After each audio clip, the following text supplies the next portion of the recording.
Thank you. First of all, sorry because I haven't prepared slides because I guess I'm not very talented to synchronize my speech with slides. I should watch more TED Talks. And secondly, a disclaimer, because what I'm going to tell is not very optimistic.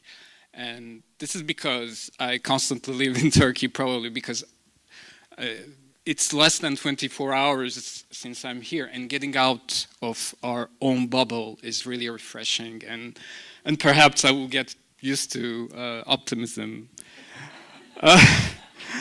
if I stay more here. The odd thing is my presentation is under the title of Sharing Stories, and the other presentation under this title are actually real and tangible stories that I would love to share. But my story is not, well, is actually the story of storytellers. It's going to completely look as a kind of self-centered presentation, but it's the story of our profession. It's the story of journalists in Turkey. Because I work for an NGO, not for a media corporation. It's an NGO called Platform for Independent Journalism. It has been created by journalists, and it is run by journalists. Since the crackdown on media has intensified over the past few years, we started to report on press freedom violations and on censorship, which concretely means what? Well, in a typical week, I really spent at least 2 days in courthouses. I follow the trials of journalists. Many of them are in jail. According to our own lists, there are at least, because we cannot be sure, which is another part, another sad part of the story, there are at least more than 180 journalists in jail.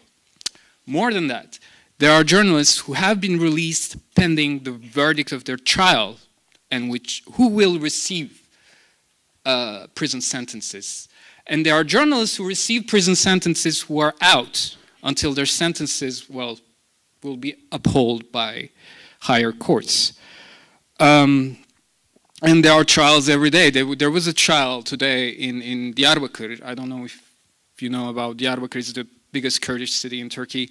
It's a Kurdish journalist who was in trial for a mere photograph, for the photograph of a Kurdish deputy holding a carnation during Women's Day alongside two special police forces.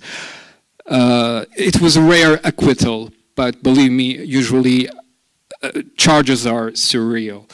And it's a daunting task because we only follow journalists, but if you would add up academics, if you would add up lawyers, if you would add up students, we just wouldn't have enough time to report on them. Which leads me, like, there are surreal situations at courts with, there's, like, when you try to access courtrooms, there are private security holding a list of the trials of the day. And there are, like, surreal conversations about whose trial you came for the academics trial? Oh no, for the human rights defenders.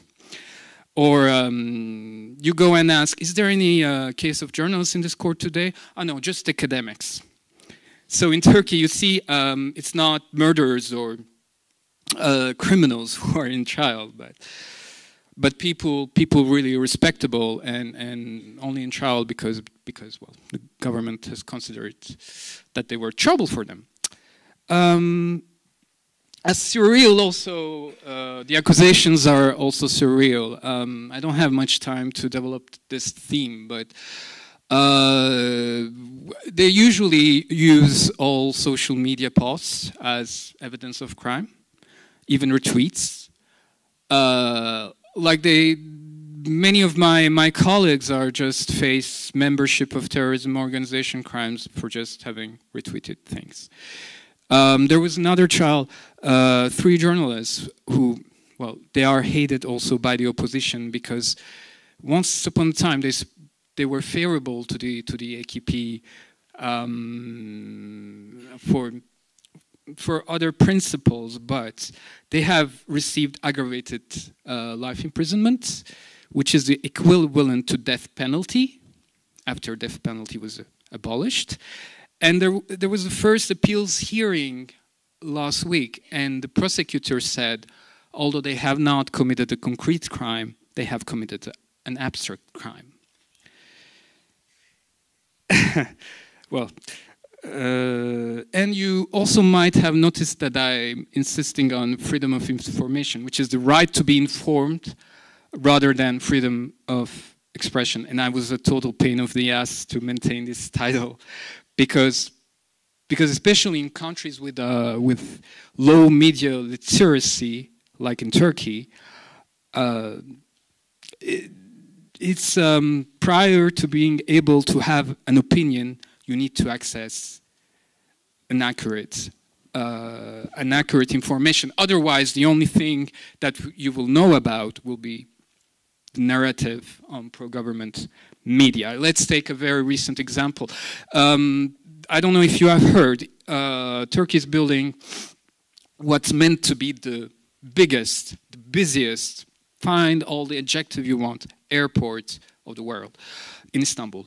We knew for years that there were a lot of workplace fatalities, at least 400, but could anyone report on them? God forbid, no. And we knew that the conditions of workers were terrible because they have so much pressure to finish it as soon as possible. And there was a strike a couple of weeks ago, and the strike was of more than 400 workers, and the strike was attacked by police, of course, with tear gas.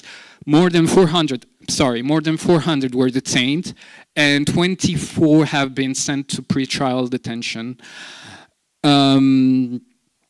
What happens is, like, when the story of workplace fatalities hasn't been told, it's only the largest part of the population can only access the narrative of the government, who says now that some of them, even some pundits, have said that these workers were traitors for protesting, and they also questioned the timing, as they always do. So I consider the right to be informed as something sacred. Whereas, freedom of expression, especially in countries like Turkey, can become a tool of disinformation. The other half of the title, traditional media. So what has all this to do with traditional media? And I think it has plenty.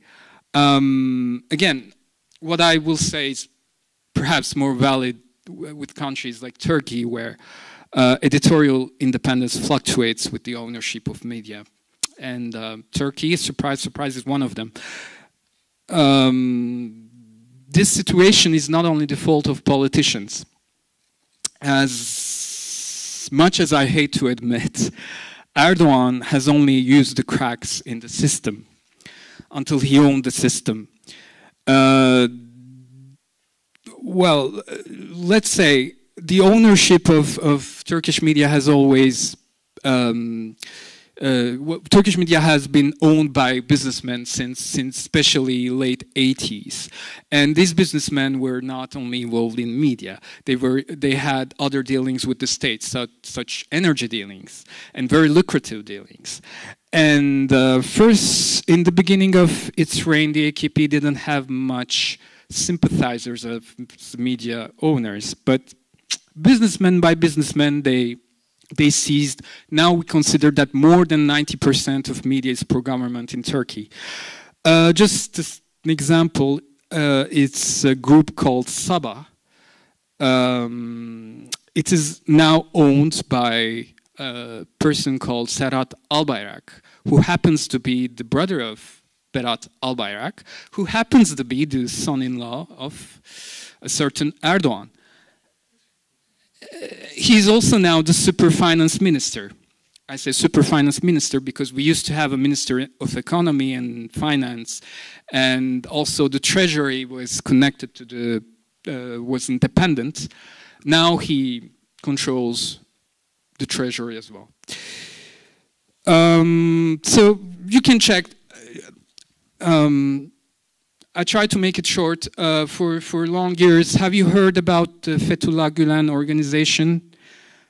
Yes. So for long years, the Fethullah Gülen organization had a big media group, and it had an English outlet called Today's Zaman. And for long years, Today's Zaman was considered as the English version of the pro-government media until they started to fight with each other. And it's like a Marvel comic story, really. I mean, there are two bad guys, and then they fight each other, and they become arch nemesis. And so now Today's Zaman is shut down, and they have created this English version of Sabah, which is called Daily Sabah. And you can, if you want to have an idea of how unsophisticated, of how cheap, and of not subtle at all, really, is government pro-government propaganda. Just check the English version of Daily Sabah. But for me, the real issue in Turkish media, and the real issue with the problem with traditional media, it's the lack of original reporting. The feature story format, we all know, simply doesn't exist since the late 70s. And I am convinced that the lack of not only investigative journalism, but the lack of in-depth reporting has left Turkish media completely toothless against government's crackdown. So why the... Sorry. Thank you. So why the culprit is traditional media? Because long reports don't sell. Even independent online news websites have copied the model of mainstream media, which means a race against times to be the first to publish a certain report, which is copied and pasted, and is the same in each report. And the title may vary; some may be more sensationalist, but the report is the same. Social media has been a disaster as well because there are lots of talented journalists, believe me, but not the ones popular on social media, really. Because what happens is, like, when a journalist promotes himself and not his story, I think there's a problem. I can give tons of examples, but I try to keep it short. Last week there was a prize, Kurdish media's very prestigious prize, and 3 news stories were awarded. One of them was funded by Guardian's Foundation, and it was 6 months of work. It was a very interesting work about how in Kurdistan the families accessed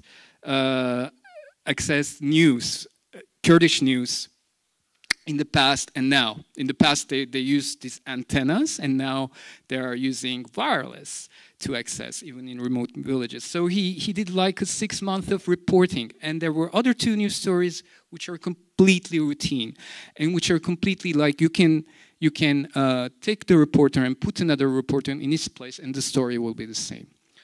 And even people who distribute these prizes say that they just distribute it to you know, just to encourage certain media, and that's it. But I think in Turkey more emphasis should be put on quality journalism, and that's our biggest challenge in Turkey. And journalism has to get out of its comfort zone. The best reporters in Turkey are Kurdish reporters, because Kurdish journalism has never had a comfort zone. The opposition media, on the other hand, even socialist media, has its own comfort zone, because they have their own audience, and they always expect the same style of reports. So this is why I'm really excited to be here, actually, because I'm learning about a lot of models and a lot of things that is happening in other parts of the world, while in Turkey we are really closed in our own bubble. Because I think we should have a more global approach, whether thematic or develop new economic models, develop new new cooperations, collaborations.